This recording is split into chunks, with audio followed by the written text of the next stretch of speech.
নতুন সরকারের দায়িত্ব নেয়ার পর পুলিশ হত্যার বিষয়টি পুনরায় আলোচনায় আসে।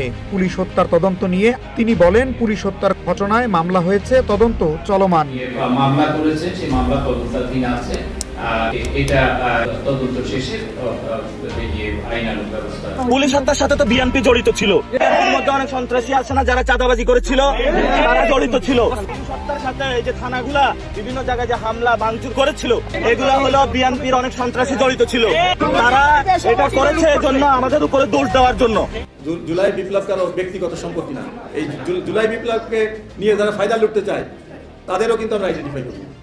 আমরা মূল মব তৈরিকারী যারা, তাদেরও লিস্ট তৈরি করতেছি। যত ক্ষমতাধর হোক তাদেরকে আইনের আওতায় নেওয়া হবে। অবশেষে দীর্ঘ ১৯ মাস পর এবার পুলিশ হত্যার বিচার শুরু। সম্প্রতি পুলিশ হত্যার বিচার নিয়ে আইন শৃঙ্খলা বাহিনীর তৎপরতা বেশ চোখে পড়ার মতো। ফেঁসে যাচ্ছেন এনসিপির শীর্ষ নেতারা। এতদিন ইউনূসের সরকারের কারণে আটকে ছিল পুলিশ হত্যার বিচার, এখন আর এসব থাকছে না। নতুন সরকারের নির্দেশনায় পুলিশ হত্যার বিচার শুরু। স্বস্তির নিঃশ্বাস ফেলছে জুলাই আন্দোলনে নিহত পুলিশ সদস্যদের পরিবার। এদিকে মিডিয়ার সামনে এসে হম্বিতম্বি এনসিপি নেতা নাসির উদ্দিন পাটোয়ারির। পুলিশ হত্যার সাথে তো বিএনপি জড়িত ছিল, এর মধ্যে অনেক সন্ত্রাসী আছে না যারা চাঁদাবাজি করেছিল, তারা জড়িত ছিল। পুলিশ হত্যার সাথে এই যে থানাগুলা বিভিন্ন জায়গায় যে হামলা ভাঙচুর করেছিল, এগুলা হলো বিএনপির অনেক সন্ত্রাসী জড়িত ছিল। তারা এটা করেছে এজন্য আমাদের উপরে দোষ দেওয়ার জন্য।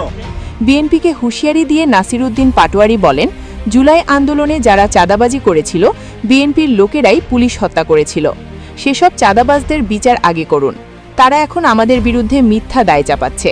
অপরদিকে এবার পুলিশ হত্যাকাণ্ডের বিচারের ব্যাপারে আইজিপি হুঁশিয়ারি দিয়ে বলেন, জুলাই বিপ্লব কারোর ব্যক্তিগত নয়।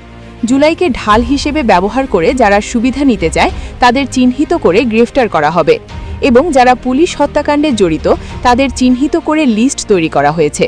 সে যেই ক্ষমতাধর হোক না কেন, আমরা তাকে আইন অনুযায়ী গ্রেফতার করে বিচারের মুখোমুখি করব। প্রিয় ভিউয়ার্স, সাম্প্রতিক সময়ে পুলিশ হত্যার বিচারের ব্যাপারে আইন শৃঙ্খলা বাহিনীর তৎপরতা বেশ চোখে পড়ার মতো। এটি আপনার দৃষ্টিকোণ থেকে কিভাবে দেখছেন?